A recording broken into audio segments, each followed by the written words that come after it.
So magandang araw ka bola. Sa video na ito, may mga explosive na naman tayo. Pag-uusapan po ng mga trade rumors po ka bola. It will involve one from the side of San Miguel Corporation and then isa po from the side of the MVP Group ka bola. Again, pag nag-uusap po tayo ng mga trade rumors, ang ginagawa po natin, ina-analyze natin kung iisipin ba talaga po ito ng mga teams kasi at the end of the day, rumors lang naman po ito, diba? Pwedeng hindi totoo, pwedeng kasinungalingan or pwedeng na-misheard lang, diba? So, yan po yung ginagawa po natin, kabola. Sa mga hindi pa nakasubscribe, kabola, pakipindot naman po yung subscription button. So, let's start with this one. NLEX willing to send future picks to Blackwater just to get a Jericho Cruz replacement. Of course, si Jericho Cruz po, napunta na nga po siya sa San Miguel Beermen, and yun nga pong analysis natin from our last video or yung second to the last video, ang ating pong assessment doon, malamang inside the court po is it will not be really of a positive for the San Miguel Beermen kasi nga hindi po bagay yung style po ni Cruz sa team composition po ngayon ng San Miguel Beermen, pero malamang ang mangyayari naman po dyan gagamitin lang po yan at pang trade package naman po ng San Miguel Beermen in getting one big star po in the long run. And titignan nga po natin mamaya, meron din trade rumor po itong San Miguel Beermen. So, let's go back to NLEX. May nilista dito ang apat. Try natin silang isahin. Baser Amer is proving right now na hindi talaga siya pang starting caliber sa PBA. So, now that he is playing as the main guy, he is having a lot of troubles po in averaging double digits in points. Hindi niya makuha po yung kumpiyansa ng coach to give him enough playing time for him to average double digit in points, and that for me is a clear indication nga naman na yung talent nitong bata hanggang around siguro backup point guard of a good team lang talaga yung si Baser Amer. Although babagay ba siya sa sistema ni Coach Yeng Diao? Maybe, although hindi siya ganun kasipag nga lang sa depensa. Although 3-point shooting wise, okay din naman po itong si Baser Amer, pero para sa akin he will not be my first choice out of the list. Sunod natin si Justin Melton. Sobrang hihina po yung production po ni Justin Melton, even though already went to these teams po kung saan available dapat yung mga minuto, still he is not getting those minutes, which is also an indication po kung saan level na lang yung laruan po ngayon ng isang Justin Melton. Remember, this guy is already 34 years old, so we should not really expect that much from him anymore, diba? And kahit naman nung times na po sa Magnolia, he was not really given that much of a big role, diba? And Paul Desiderio naman, he is a top 4 draft pick, pero hindi nga naman tayo masyadong high talaga sa pinakita po ni Paul Desiderio. Even entering the draft, kasi nakita na natin na may mga limitations siya athletic wise, and yun, makita lang natin na medyo talagang pang-college lang din po yung laruan niya.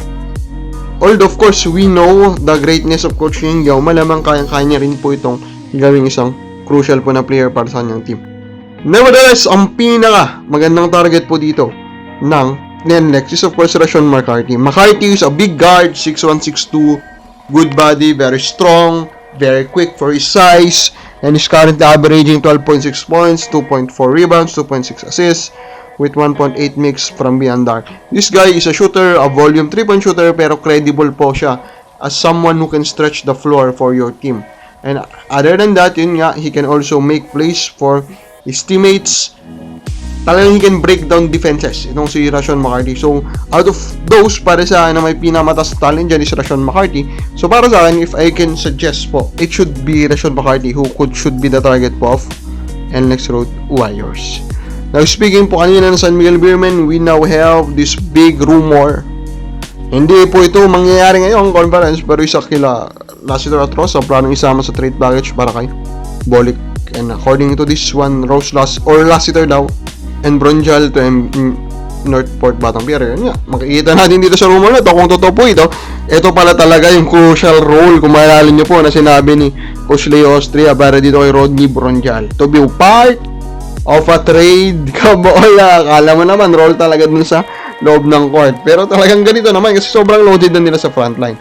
Now, ang unang sasagutin natin dyan, which one of this Death 5 po ang dapat iterate po ng San Miguel Beermen? And I think the answer should be clear and should be easy. That should be Chris Ross.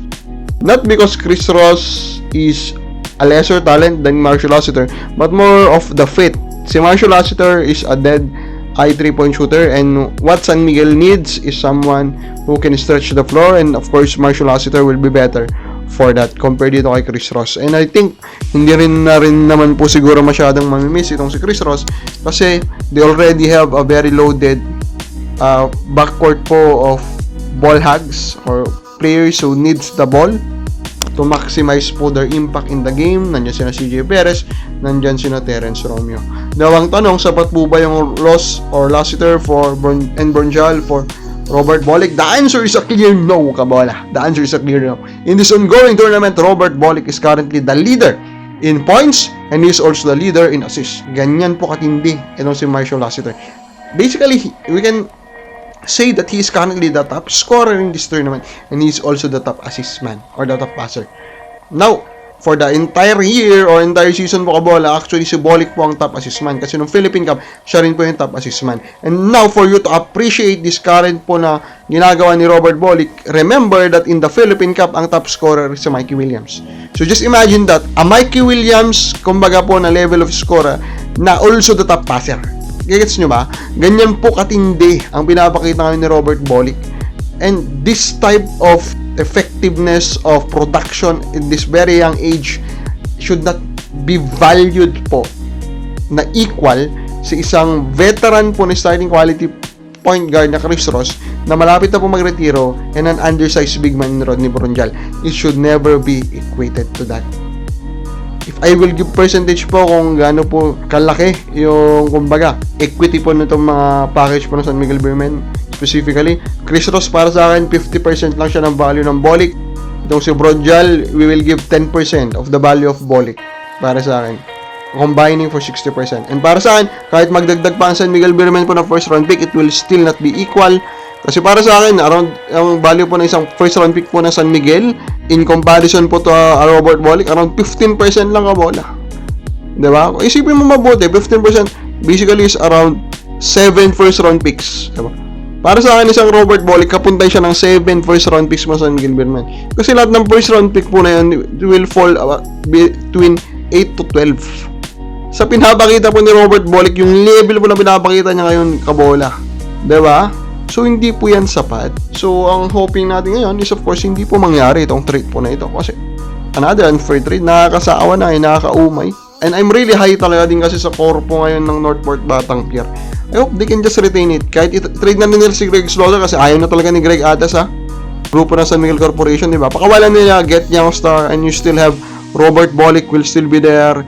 Nandyan pa rin si Troy Reich, whom I also very, very high. Arwin Santos will still be there siguro for the next 2 season. Makikita man natin, napaka-grabe po ng conditioning po ni Arwin Santos. And then of course, nandiyan si Jamie Malonzo. And yung mga makukuha po nila for this upcoming draft na naman, top pick na naman sila. And then yung paparating po, makukuha nila for the trade of Greg Slaughter. This team has a good future. Kailangan lang nila, wag pong kawalan itong mga batang superstar po nila. And ang last po natin mag-usapan na rumor is a very, very good news para sa akin. Malapit nang mabenta ang Alaska franchise. Approval na lang ng board dun sa bibili ang kailangan. Hopefully, wag naman bardagulin ng board yung mga kabili. Ayos buhay ko may Marshall. Para sa akin, crucial point dito, first is of course, may bebenta na siya, which is the better option out of the 2 na possibilities. Kaysa naman po, mapunta po sa dispersal draft yung mga players, diba? It will be good na mabenta na lang. And dun sa last part, ayos buhay ko may Marshall. If that is implying or indicating that the buyer is actually a big one, I hope so. Someone who can match up with San Miguel Corporation and MVP Group. Sana yun yung makabili para mas gumanda pa po yung parity, yung competition dito po sa liga. O baka ba sa palagay mo, sinong gusto po makabili po ng Alaska franchise? Para sa akin, personal ko lang, I hope it will be a company of Manny Villar. Kasi yun talaga yung magpapaganda po ng competition sa liga. Or Chooks to go.